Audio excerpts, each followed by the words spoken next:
Another stain on the Cuomo name. CNN anchor Chris Cuomo fired over the weekend, now also facing sexual misconduct allegations like his brother. Yeah, this after State Attorney General Letitia James released 169 pages filled with testimony and messages proving the younger Cuomo used his position as a journalist to help the disgraced former governor.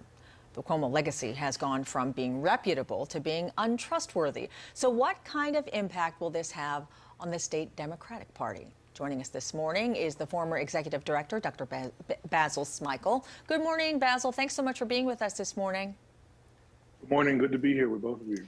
So State Attorney General Letitia James, her investigation right now, she's really not holding out any punches this morning. So has this career-ending turn for both brothers, did it come as any surprise to anyone? You know, on the Andrew Cuomo side, there were a lot of folks that might have complained about his leadership style. And certainly there were whispers about the sexual harassment. But he had such a strong, he came in with such a strong mandate and he was getting things done. And if you look at the COVID crisis, he was America's governor during that time. So for his entire tenure, there were a lot of people who were either afraid to come out or just gave him a pass for whatever reason.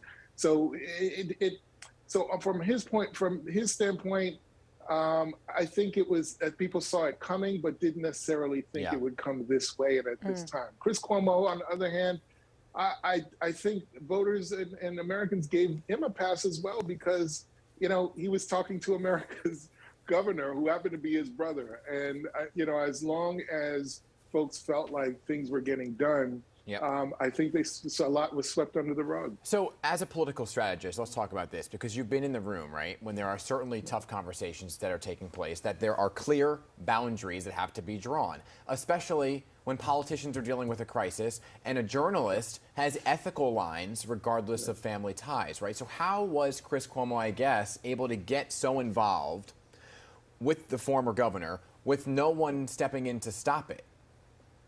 Well, that's the thing. During a crisis, the boundaries do get blurred. Those lines of authority and responsibility oftentimes get blurred.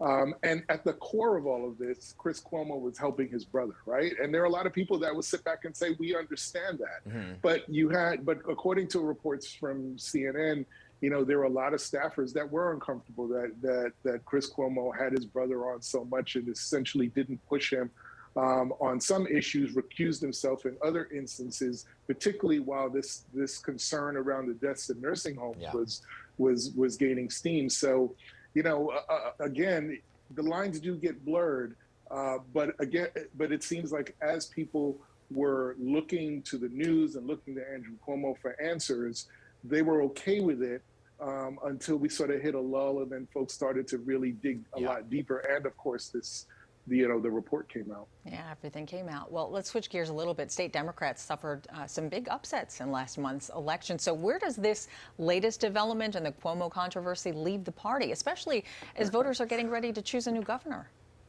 Oh, yeah, that's going to be a really interesting race next year because on the one hand, Kathy Hochul is trying to distance herself from the former governor. Everybody running against her is going to try to tie her to the governor as much as possible. So everything that you're seeing or going to see next year is essentially a referendum on Andrew Cuomo. So even though he's not in office, he is going to weigh very heavily over this next election. And I'll just say very quickly, if he were to run again, there's still a good chunk of New York that would actually support him. Okay, so that's my question. Let's not forget about that. That's my question. What's the likelihood that we will see Andrew Cuomo reemerge somewhere down the line, and what is that job that he's running for? Is it Attorney General? He's still got a tremendous amount of money in his bank account, his political bank account, but he's under investigation by the state and the federal government right now. So until that gets cleared, I don't think we'll see him because that will consistently hang over his head. And I actually do think most New Yorkers want to sort of move on, but there's still a lot there that like him and that might actually be holding Tish James accountable for pushing him out to some extent. That's very interesting. I guess time will tell. Thanks so much, Basil, for your time this morning and sharing your insight with us. No problem.